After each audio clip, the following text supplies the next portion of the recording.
Ganon, di ba? Parang bato yung asin niya. Parang,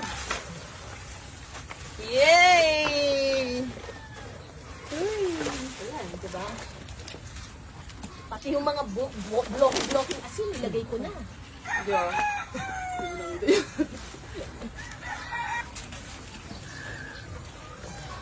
Wala na. Tapos ka na? Lagyan na lang natin ng ano, dagdag pa. Para iwi na natin. Tapos,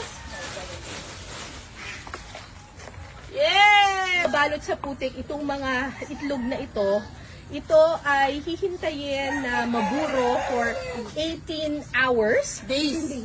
18 days. Okay, game. So, mabalot ng putik at asin yung mga itlog. Ito ay ipapaburo namin for 18 days. Tapos pagkatapos maburo nun, iluluto pa, diba? Yes, 8 hours. Oh my Nasa gosh. mahinang apoy. Oh my gosh. Kaya pala ang sarap ng salted egg. Mahaba ang proseso. Mahaba ang proseso, pero hindi naman nasisira. Ito daw yung klase ng egg na medyo ma-oil-oil sa loob.